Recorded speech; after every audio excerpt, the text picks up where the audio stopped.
வணக்கம்.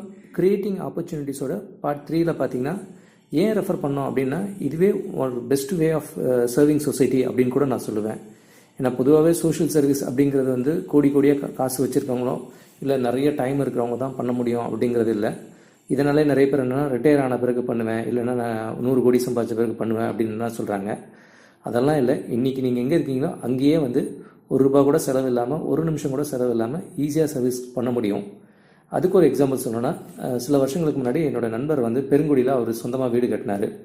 அது கட்டும் போது என்ன சொன்னார்னா, எனக்கு கான்ட்ராக்டாக அவனுக்கு கொடுக்க முடியல, ஆனால் எனக்கு எல்லா சப்போர்ட்டும் நீ தான் பண்ணி ஆகணும் அப்படின்னாரு. சரி ஓகேன்னு சொல்லி அவர் கேட்ட சப்ளையர்ஸு, வெண்டார்ஸு எல்லாரையும் கனெக்ட் பண்ணிகிட்டே இருந்தேன் நான்.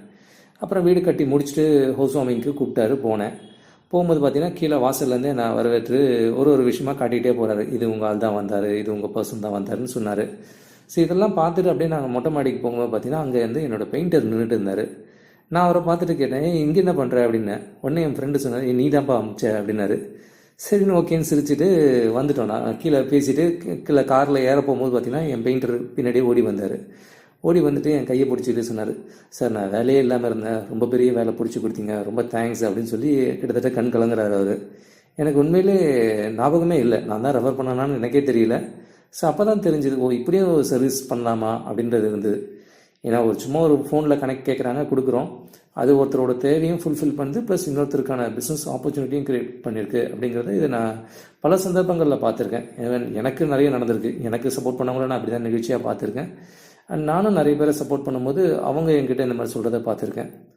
ஸோ ரொம்ப சிம்பிளாக சொல்லணும்னா, ஒரு ஃபேஸ்புக்கில் வந்து நீங்கள் லைக் போடுறதுக்கு பதில் ஷேர் போட்டிங்கன்னா அது உங்களோட அக்கறையை காட்டுது. ஸோ என்னோட குருநாதர் ஏஎஸ்கே சார் கூட ரொம்ப விளையாட்டாக அதை சொல்லுவார். என்னென்னா, ஒரே நேரத்தில் எனக்கு இதை வாங்கி கொடுன்னு ஒருத்தர் கேட்குறாங்க, இன்னொருத்தர் விற்று கொடுன்னு கேட்குறாங்க.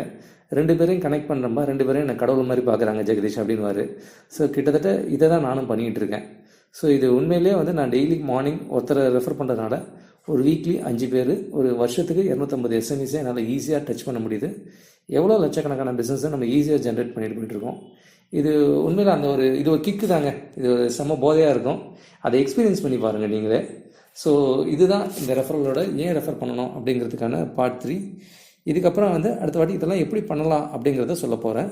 So I am Jagadish. காவியாவும் ரெஃபரலை பற்றின அனைத்து தகவலுக்கும் எங்கிட்ட கேளுங்க. தேங்க்யூ.